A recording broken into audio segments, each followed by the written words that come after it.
আসসালামু আলাইকুম, সবাই কেমন আছেন? আপনাদের মাঝে নিয়ে আসলাম। রাত কত বাজে দেখাই একটু।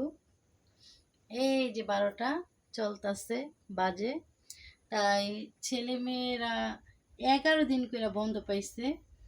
মেয়ের কলেজও বন্ধ পাইছে, ছেলের স্কুলও বন্ধ পাইছে। তার জন্য কইতাছে আম্মু আমাদের তো যাওয়ার কোথাও জায়গা নাই, তাই তুমি একটু পিঠা বানাও, আমরা পিঠা খাই।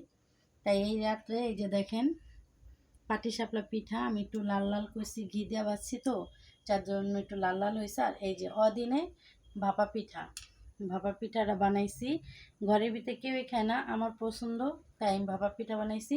সবাই পাটিসাপলা পিঠা খাই, তো তার জন্য অনেকগুলোই বানাইছি, আপনাদের সামনে এক কয়টা নিয়ে এসেছি।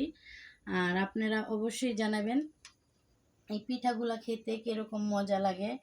আর আমার আরেকটা কথা কি বলতে এসে, যেমন ধরেন 11 দিন বন্ধ পাইছে আমার ছেলে মেয়ে, সবাই সব জায়গায় যাওয়ার জায়গা আছে, কিন্তু আমার ছেলে মেয়ের কোথাও যাওয়ার জায়গা নাই। আর আল্লাহ পাক আমার যতদিন বাঁচায় রাখবে ততদিনে আমার নিজেরটা নিজেরই তৈরি করে আমার সন্তানদেরকে খাওয়াইতে হবে। কেউ নেই যেন আমার সন্তানদেরকে নিয়ে বা দাওয়াত করে বা কিছু করে বা একদিনকে খাওয়াবে বা মানে আগে ছিল, যখন আমার সব ছিল তখন ছিল, এখন আমার কিছু নেই, এখন কেউই নেই। আবার যদি আল্লাহ পাক দেয় তাহলে আবার হতেও পারে, কিন্তু যারা আমার খারাপ সময় কেউ ছিল না, তারা আমার ভালো সময় কারো আমার থাকতে হবে না, এটা আমি কখনো বলবো না। আল্লাহ পাক তাদেরকে যখন যদি মনে চায় আমাদের কাছে আসতে কারো, তাহলে আসতে পারবে। আমি কখনো বলবো না যেন আমার কাছে আসবেন না বা আমার সাথে পরিচয় রাখবেন না। আমি পরিচয় সবার সাথেই রাখবো। আর আমার ছেলে মেয়ে যতদিন আছে ততদিন, আমি যতদিন আছি ততদিন আমার কাছ থেকে আদর স্নেহ পাইবো, আর আমার কাছ থেকে ভালো মন্দ খাইতে পারবো। আর আপনাদের কীরকম মানে পরিবারে কিভাবে চলেন বা কীভাবে, অবশ্যই একটু কমেন্টে জানাবেন। এবং যারা যারা আমার প্রিয় ভাই ও বোনেরা যারা পিঠা খেতে চান আমার বাড়ি চলে আসবেন। ভাপা পিঠা হয়েছিল বানাইছি, আর হয়েছিল এটি আপনারা কি বলেন, আমরা বলি পাটিসাপলা পিঠা। আমি যে লাল লাল করছি, সাদাও করা যেত, কিন্তু আমি একটু লাল লাল করছি।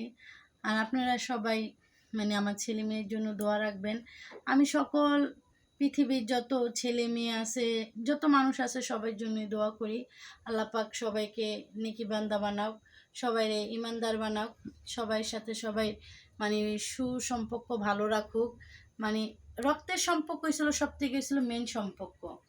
আমার ছেলে মেয়ের রক্তের সম্পর্কও নাই, যেন ভালো যেন নানা বাড়ি বা দাদা বাড়ি বা কোনো জায়গায় নেই, বা ফুপু বাড়ি বা কোনো জায়গায় নেই, ফুপু তো নাই বা কেউই নেই। আমি কাউরে মিন করে বলতেছি না, আমারটা আমি বলতেছি। আবার আমার এই ভিডিওটা দেখে অনেকজনে অনেক কিছু ভাবতে পারে, কিন্তু আমি কাউকে মিন করে বলি না। আমার একটু কষ্টের কথাটুকু আমি আপনাদেরকে শেয়ার করলাম আমার ফেসবুকের কলিজার ভাই ও বোনেদের সাথে। আমি কারো মিন করে কথা বলিনি। আর আপনারা আমার ছেলে মেয়ের জন্য একটু দোয়া করবেন, যেন ওরাও যেন একটু ভালোভাবে থাকতে পারে, ভালোভাবে চলতে পারে, আমিও যেন রাখতে পারি। আর আপনাদের মাঝে এসেছি, আপনারাও দেখবেন। যে এই ফেসবুকে কিন্তু অনেক সময় অনেক কিছু মানুষে অনেক কথাই বলে, কিন্তু আমি নিজের ভিতরের কষ্টের কথাটা কখনো তুইলা ধরতে চাই না। কিসের জন্য? মানুষ বলে উপরের দিকে ছাপ ফেলাইলে বলে নিজের গায়ে পড়ে, তার জন্য আমি উপরের দিকে ছাপ ফেলাইতেও চাই না, নিজের গায়ে ফেলাইতেও চাই না। তার জন্য আমি যতটুক আমার বুদ্ধি বা জ্ঞান আছে, আমি ওটুক দিয়ে কিন্তু আমি ফেসবুকে চলি। বা অনেকজনে অনেক কিছুই বলে, আমি এই ফেসবুকে আসনে আমার আত্মীয় স্বজন বা আমার পাড়াপড়শি বা প্রতিবেশীরা বলুক, তাতে আমি কিছু মনে করি না। আমি এই ফেসবুক থেকে কখনো যাব না। আমি সফলতা পাই আর না পাই, সবাইকে ভালোবাসা দিয়ে যাব, সেটাই জানি। আর আপনারা সবাই আমার জন্য দোয়া করবেন। দেখেন আমি কিন্তু ঘেমে গেছি কিছুক্ষণ আগেই, চুলার পার থেকে আইসি, তো তার জন্য সবাই ভালো থাকবেন। আর আমার জন্য দোয়া করবেন, আমার ছেলে মেয়েদের জন্য দোয়া করবেন। আর আমি যেন সামনের দিকে এগিয়ে যেতে পারি, সবাই ভালোবাসা পেয়ে, বা সবাইকে আমি ভালোবাসা যেন দিতে পারি, নিজের নিজের থেকে যেন বেশি বেশি ভালোবাসা দিতে পারি। তাহলে সবাই ভালো থাকবেন। আল্লাহ হাফেজ, বাই বাই।